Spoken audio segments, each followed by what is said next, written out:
सारे पहलवान एक्सपोज हो चुके हैं। इसके युवाओं के लिए इस राष्ट्र कथा का आयोजन किया गया है, जो कि पूर्णतः वैज्ञानिक है। तो यहाँ से युवाओं को ये संदेश दिया जाए और युवा यहाँ से कुछ सीख करके जाएं, इसी कथा के लिए हम भी आए। इस कार्यक्रम में ही आज के पहलवानों से नेताजी बड़ा असंतुष्ट नजर आए। उन्होंने कहा पहलवान बड़ा धोखेबाज निकल गए। कुछ गमले हटाना था, पहलवान नहीं आ पाए किसी कारण से, उसके लिए नेताजी थोड़ी सी नाराजगी। नेताजी कुश्ती संघ के गार्जियन हैं जी, तो उनकी नाराजगी बनती है। लड़कों से गलती होगी तो उनको डांट सकते हैं है उनका, लेकिन हमारे भारतीय कुश्ती संघ के रूल एंड रेगुलेशन के साथ ही उनकी वापसी होगी। ट्रायल देना पड़ेगा उनको, बिल्कुल ट्रायल देना होगा।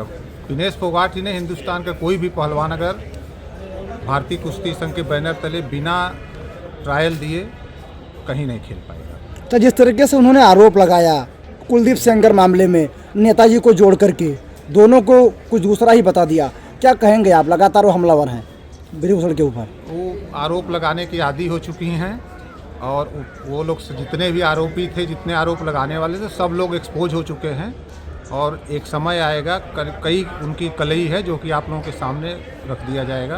कुछ कारण है इसलिए भी नहीं बताया जा रहा है। कुश्ती के बाहर जो भी आरोप लगा रही हैं वो बाइज्ड हैं, तो बाइज्ड हैं तो वो तो आरोप लगाएंगे, लेकिन उनकी वापसी अगर वो आती है हमारे रूल रेगुलेशन के साथ तो मैं उनका स्वागत करता हूं। वही तो ये आपसी सामंजस्य कैसे बैठेगा, क्योंकि वो एक तरफ तो हमारे रूल से आएंगे तो हम, मेरा कुश्ती का काम है, उनका जो आरोप लगा रहे हैं उनका काम है। देश की कुश्ती, अभी हमारी बच्चियां अंडर 23 में भी वर्ल्ड चैंपियनशिप में मेडल लेकर, चैंपियनशिप की ट्रॉफी लेकर इंडिया में आई हैं।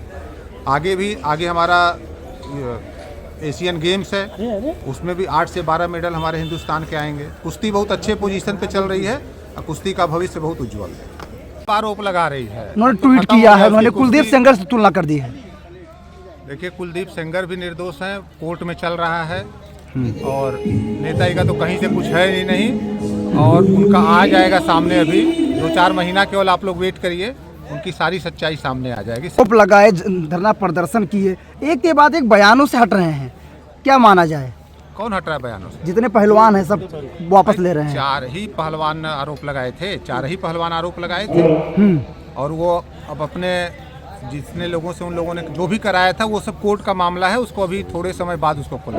तब बजरंग पुनिया भी हमलावर हैं, कह रहे हैं कि सब रेपिस्ट एक हो जाते हैं। बजरंग पुनिया प्रतिबंधित पहलवान है, कुश्ती से इन लोगों का कोई मतलब नहीं रह गया। इन लोगों का राजनीति से मतलब है। शुरू पहले दिन से कह रहे हैं कि आपको राजनीति करना है, जाकर के राजनीति करिए, हमारे कुश्ती में राजनीति मत घुसाइए। आप विनेश फोगाट को क्या कहेंगे? वो अब कुश्ती में वापस आ गई है। आए कुश्ती के लिए, खेलने के लिए आए, उनका हर तरह से मदद की जाएगी, हर तरह से उनका स्वागत है, लेकिन हमारे WFI के रूल रेगुलेशन के साथ। क्या नियम, क्या एक मुख्य नियम क्या मानते हैं उनके लिए? ट्रायल का मेरा ये नियम है कि वो करेंट ईयर में कहीं से भी नेशनल में मेडल पाई हों, फर्स्ट सेकंड थर्ड फोर्थ हों, वही 4 के बीच में ही ट्रायल लिया जाता है। तो पीछे से अभी कहीं भी ना तो 24 में कहीं लड़ी हैं, 24 ओलंपिक के बाद कहीं नहीं लड़ी हैं किसी नेशनल में, इसमें भी कभी अभी 25 का जो नेशनल हुआ इसमें। अच्छा, वो आपको तो अध्यक्ष मानते थे, फिर कैसे आप उनको वापस ले लेंगे? अरे उनके बपूती है, कहा कि वो अध्यक्ष नहीं मानती है। अध्यक्ष हमको UWW मानती है, IOA मानती है, भारत सरकार मानती है। उनकी बपूती है कि उनके अध्यक्ष नहीं मानने से हो जाएगा। कुश्ती आप कहाँ ले जाएंगे? कुश्ती कुछ दिन तो रुकी हुई थी। कुश्ती तो रुकने के बाद तो आ गई, वर्ल्ड चैंपियनशिप का आपका चैंपियनशिप आ रही हिंदुस्तान में। देखिए इससे अच्छा क्या होगा कि इतने बर्बाद होने के बाद, 1.5 साल तक कुश्ती रुकने के बाद वर्ल्ड चैंपियनशिप इंडिया में आने लगी। इससे बढ़िया कुछ हो सकता है? तो क्या आगे एशियन गेम्स है, उसमें आप मेडल की तालिका देखिए। अच्छा, क्या आपको लगता है कि नंदनी के आगे फिर एक बार पहलवान आएंगे? बिल्कुल आएंगे नंदिनी के आंगन में। 2 साल तक कुश्ती प्रभावित रही, अगर ऐसा ना होता तो फिर कुश्ती कहाँ होती? पिछले बार ही हमारे ओलंपिक में 4 मेडल होते। अगर ये व्यवधान नहीं आया होता तो मेरे ओलंपिक में 4 मेडल होते। अभी की क्या स्थिति है? अभी की स्थिति 5 मेडल हम लोग अगले ओलंपिक के लिए तैयार कर रहे हैं।